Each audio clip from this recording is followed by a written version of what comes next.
एक प्रतापी गुरु थे जो अपने सभी शिष्यों से बहुत प्रेम करते थे।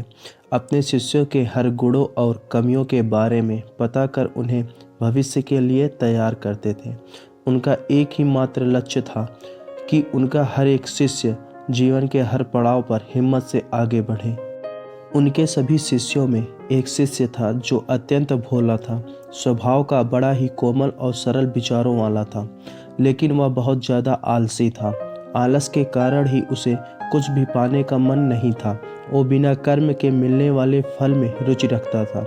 उसका यह अवगुण गुरु को बहुत परेशान कर रहा था। वे दिन रात अपने उसी शिष्य के विषय में सोच रहे थे। एक दिन उन्होंने पारस पत्थर की कहानी अपने सभी शिष्यों को सुनाई। इस पत्थर के बारे में जानने के लिए सबसे अधिक जिज्ञासु वही शिष्य था। यह देख गुरुजी उसकी मंशा समझ गए। वे समझ गए कि यह आलसी है, इसलिए उसे इस जादुई पत्थर की लालसा है। लेकिन ये मूर्ख यह नहीं जानता कि जो व्यक्ति कर्महीन होता है उसकी सहायता तो स्वयं भगवान भी नहीं कर सकते, और ये तो बस एक साधारण पत्थर है। यह सोचते सोचते गुरुजी ने सोचा कि इस शिष्य को आलसी के अवगुणों से अवगत कराने का यही सही वक्त है। ऐसा सोच गुरुजी ने उस शिष्य को अपनी कुटिया में बुलवाया। कुछ क्षण बाद कुटिया के भीतर शिष्य ने प्रवेश किया और गुरुजी को सिर झुकाकर प्रणाम किया।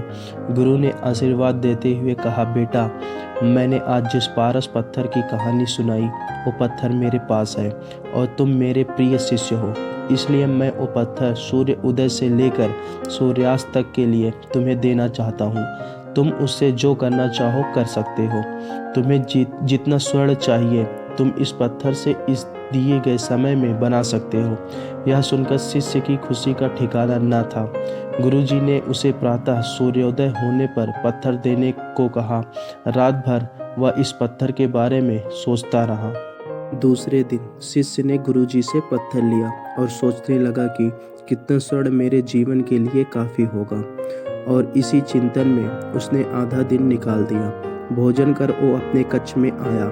उस वक्त भी वह उसी चिंतन में था कि कितना स्वर्ण जीवन व्यापन के लिए पर्याप्त होगा, और यह सोचते सोचते आदतानुसार भोजन के बाद उसकी आंख लग गई, और जब खुली तब दिन ढलने को था और गुरुजी के वापस आने का समय हो चुका था।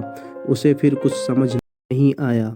इतने में गुरुजी वापस आ गए और उन्होंने पत्थर वापस ले लिया। शिष्य ने बहुत विनती की, लेकिन गुरुजी ने एक ना सुनी। तब गुरुजी ने शिष्य को समझाया, पुत्र, आलस्य व्यक्ति की समझ पर लगा ताला है। आलसी के कारण तुम इतने महान अवसर का लाभ भी ना उठा सके। जो व्यक्ति कर्म से भागता है उसकी किस्मत कभी उसका साथ नहीं देती। तुम एक अच्छे शिष्य हो, परंतु तुम में बहुत आलस है। जिस दिन तुम इस आलस के चोले को निकाल फेंकोगे उस दिन तुम्हारे पास कई पारस के पत्थर होंगे। शिष्य को गुरु की बात समझ आ गई और उसने खुद को पूरी तरह बदल दिया। उसे कभी किसी पारस की लालसा नहीं रही। आलस्य मनुष्य का सबसे बड़ा शत्रु है। आलस मनुष्य को खत्म कर देता है। कहानी कैसी लगी कमेंट में ज़रूर बताएं, और ऐसी कहानियों को सुनने के लिए चैनल को सब्सक्राइब कर बेल आइकन को प्रेस कर लें। धन्यवाद।